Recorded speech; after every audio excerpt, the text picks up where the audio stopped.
Assalamualaikum warahmatullahi wabarakatuh. Perkenalkan, nama saya Rawa Somi Siregar. Saya ingin membacakan hasil presentasi saya yang berjudul konsultasi, yang dimana konsultasi ini memiliki 3 poin. Yang pertama adalah pengertian konsultasi tersebut, kedua peran dan tujuan konsultasi, ketiga adalah tahapan proses konsultasi. Nah, sekarang kita membahas di poin pertama, yaitu pengertian konsultasi. Konsultasi menurut Kamus Besar Bahasa Indonesia adalah pertukaran pikiran untuk mendapatkan kesimpulan seperti nasihat, saran, dan lain-lain secara baik-baik. Menurut para ahli, menurut Bapak Marsudi, konsultasi adalah proses pemberian bantuan dalam bentuk upaya mengatasi masalah klien secara tidak langsung. Selanjutnya, proses konsultasi ada 4. Yang pertama adalah profession, yang dimana konsultan memberikan layanan langsung kepada konsultan yang tidak memiliki kreativitas atau waktu dalam menyelesaikan masalahnya. Konsultan memberikan solusi dan konsultan bebas menunjukkan cara menyelesaikannya masalah tersebut. Yang kedua adalah prescription. Konsultan memberikan nasihat dan tidak ikut serta dalam menyelesaikan masalahnya. Dan yang ketiga adalah mediation. Konsultan berperan sebagai mediator dalam menyelesaikan masalahnya. Dan yang terakhir adalah collaboration, antara konsultan dan konsultan saling bekerja sama untuk menyelesaikan suatu masalah yang mereka hadapi. Adapun perbedaan antara konsultan dan konseling, ini adalah pembahasannya. Kalau di konsultasi ada banyak perbedaan di dalamnya. Yang pertama itu ada lebih banyak berhubungan dengan usaha, memberikan informasi dan kegiatan kesimpulan data tentang klien dan lebih menekankan pada fungsi pencegahan. Yang kedua adalah dari segi pembimbingan, konsultasi ini dapat dilakukan oleh semua orang dewasa kepada individu yang membutuhkannya. Berarti konsultasi ini saling berperan berarti konsultasi ini sangat berperan bagi orang dewasa yang memerlukannya.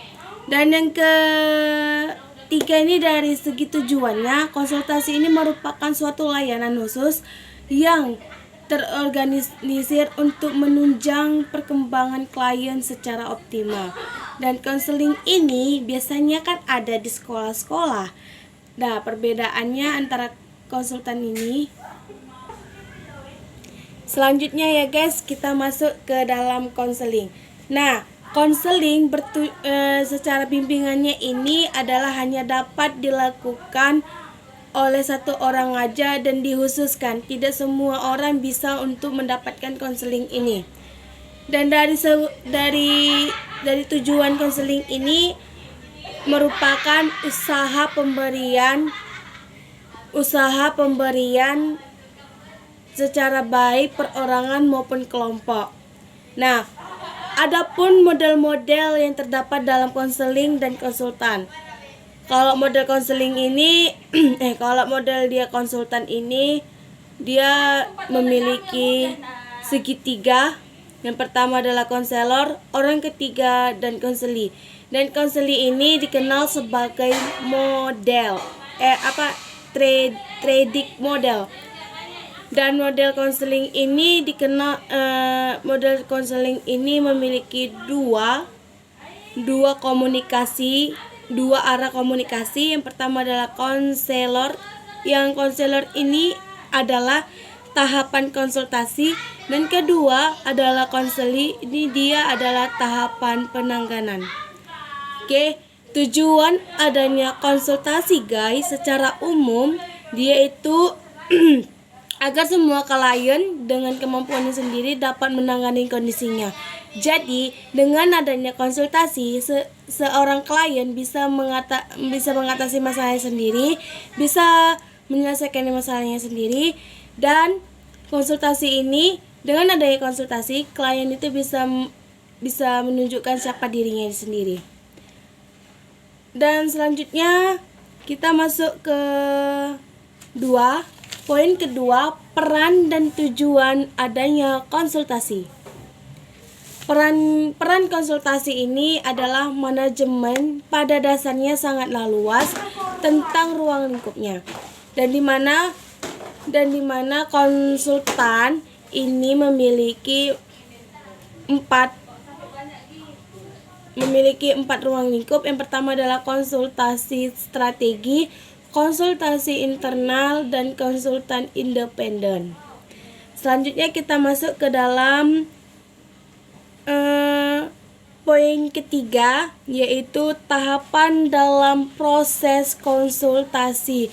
Nah, di mana teman-teman sudah melihatnya di Mbah Google, banyak sekali proses-proses yang terjadi di konsultasi ini.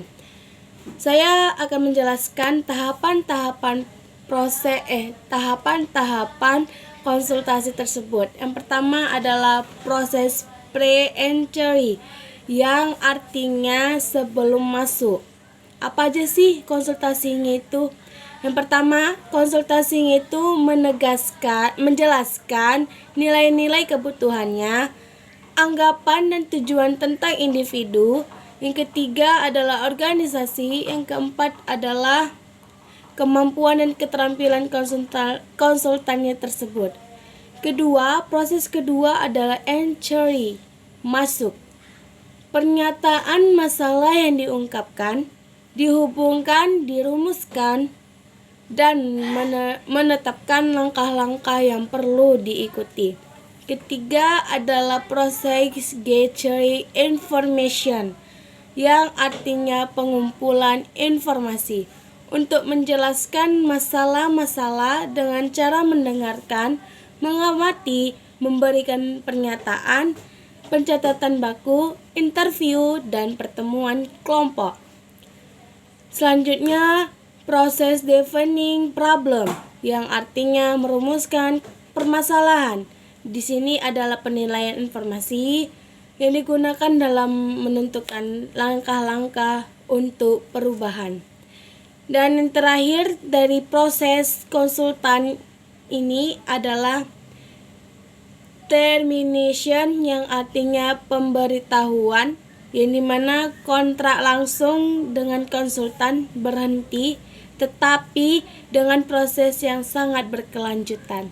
Mungkin disinilah hasil presentasi saya.